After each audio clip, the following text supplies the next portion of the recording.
Hey, I'm Gigi. I'm an ex-Amazon senior leader and bar raiser.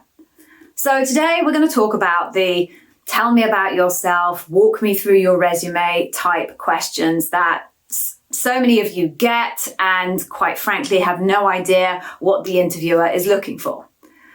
If you've seen any of my live sessions or some of my other content, you'll know I hate these questions. I think they're really bad interview questions. And hey ho, actually, so do the senior leaders at Amazon who actually came up with the whole Amazon interview process. And I can give you evidence of this. I'm just going to show you this book here. This is Working Backwards by Colin Breyer and Bill Carr. Now, Colin and Bill were both in the past very senior leaders at Amazon, and they worked closely with Jeff at a time where those key mechanisms that we all know and love today about Amazon, like the leadership principles, the hiring process, the document writing culture, were all being created and evolved. So they were there at the coalface. They were part of creating the actual leadership principles and the Amazon interview process. And I read their book and I was heartwarmed to see that they feel the same way about those interview questions as I do. I'm just going to quote to you from their book in terms of how they feel about it. So, two quotes I wanted to read to you. Give me 1 second, please. All right, so the first quote, and if you have this book, this is on page 24. So the quote comes in the context where the writer is telling us a bit of a story about someone who had been interviewed in another organization and their thoughts on the interview experience of that candidate. So they say, the kicker, following an unusually long pause, tell me something about yourself that isn't apparent by reading your resume. You might as well just say, look, I don't know what I'm looking for or how to find it, so can you please help me out? Clearly, they don't hold a very high view of the quality of that question that they're retelling the story from. Another quote, and again, if you've got this book, check this one out on page 41. But they're trying to describe what the Amazon interviewer is trying to achieve in their interview. So here we go. First, the interviewer wants the candidate to provide detailed examples of what they personally contributed to solving hard problems and how they performed in work situations like the ones they'll experience at Amazon. Second, the interviewer wants to learn how the candidate accomplished their goals and whether their methods aligned with the Amazon leadership principles.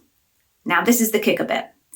General open-ended questions such as, tell me about your career or walk me through your resume are usually a waste of time and will not produce the kind of specific information you're after. When asked such questions, most candidates will take the opportunity to deliver a positive, perhaps slightly glorified narrative of their career. So there we go. I completely agree with these very, very smart gentlemen, Colin and Bill. They're bad questions. The reality is that this bad practice of asking these types of questions and taking the responses quite seriously has filtered its way into the Amazon interview process. I can tell you this because I hear it from my candidates all of the time. So whether I like them or Colin and Bill like them is totally now irrelevant. You're going to have to deal with them. So let's now make that our starting point. The first thing to then, I guess, cover off is, does your answer actually matter? Yes and no is the truth of it. And we'll start with the no bit. So why I say no is the evidence that is meant to be used to make a decision as to whether Amazon is going to hire you or not, and if you are bar raising, is meant to be evidence either how you behave and demonstrate evidence against the Amazon leadership principles, my point being demonstrate the evidence, or your technical competencies. Again, you have at some point demonstrated evidence of this, either through having to do some kind of very specific technical assessment. If you're a developer, you would have done some coding. If you're a finance person, you'll have probably been challenged with some kind of SQL or building a financial model. If you're a marketer like me, someone's probably probed you quite deeply in your actual interview process about some of the technical specifics that you might have mentioned about your knowledge about running experiments or PPC or that's paid search for SEO type stuff. They'll have found that nuggets of information about your technical competency. Those two areas are really the only data that is supposed to be considered to make a decision as to whether you're going to be raising the bar. It's evidence-based. Now, when you are at the final stage, loop, panel, final round, whatever you want to call it, there's a bar raiser there. And the bar raiser knows that those are really the only two evidence points, concept buckets, whatever you want to call them, that are meant to be used to make a decision on you. So they will police the process and they will make sure that it is only that type of information that is tabled and is used to make a decision on you. So when it comes to that final stage, your answer to that question really doesn't count all that much. Quite a lot of people will ask it, but primarily it's going to be a warm-up question because they should know, and certainly the truth will kind of rubber to the road. That's right, isn't it? When it comes to your debrief, is your bar raiser will police that. So when it comes to your final round, your answer doesn't matter all that much.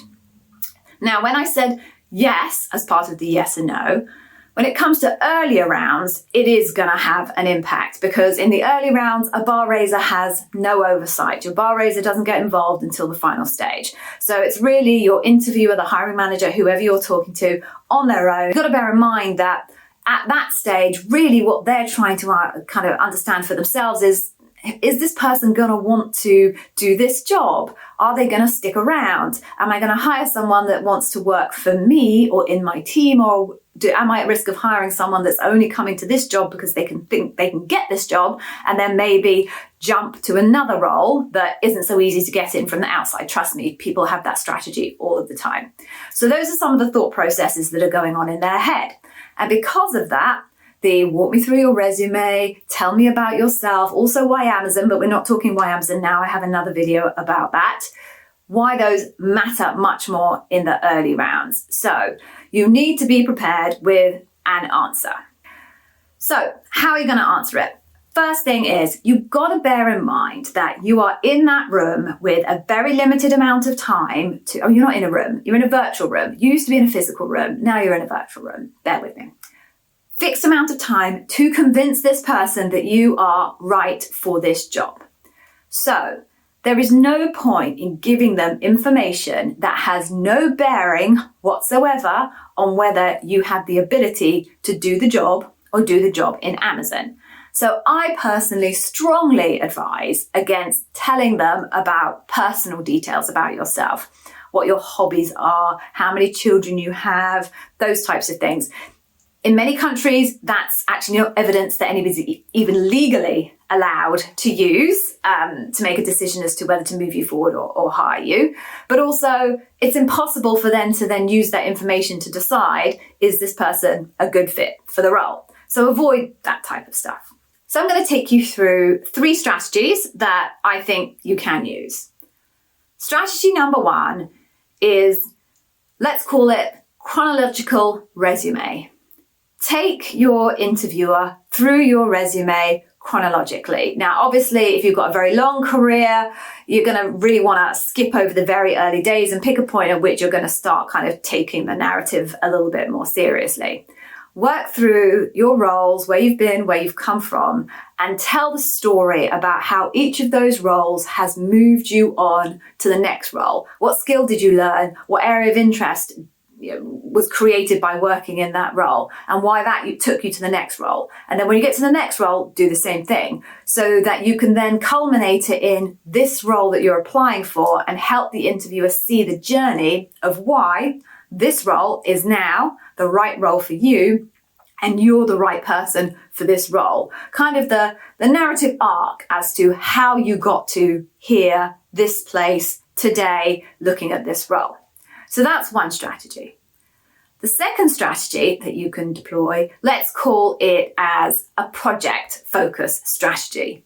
So again, go through your resume. Now, in this sense, I don't think that it matters too much if you go forward in time or backwards in time. But my suggestion is about talking through your resume and skipping over roles that aren't really that interesting and don't have opportunities for you to talk about your deliverables and your experiences that relate directly to this role.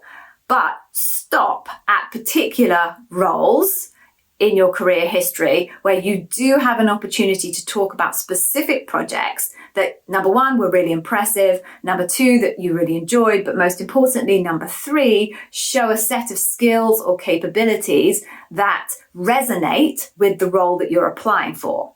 So that way, yes, you're talking through your kind of career history, telling them about yourself, but you're very much focusing on evidence of your skill set that justifies why you're a good fit for this role.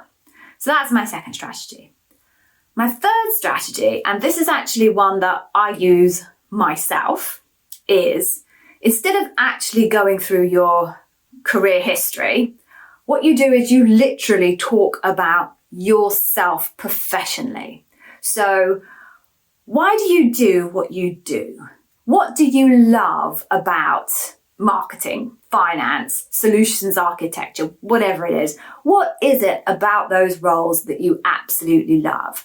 Maybe throw in a bit about how you found yourself in that space in the first time, but what do you love about them? What are you particularly good at in them? What are your particular strengths professionally, and what do you particularly enjoy about being a manager or whatever it might be? Telling them about the professional you.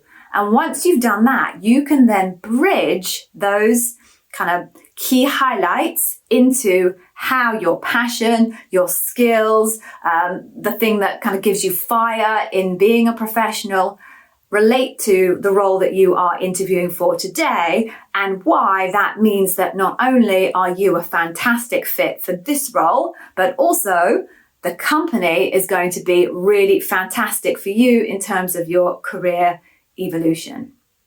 Don't make your answer run too long. I suggest no more than maybe 1 or 2 minutes on this. So that's it. Those are my 3 big tips. If you found this useful, please do drop a comment in or give me a little thumbs up.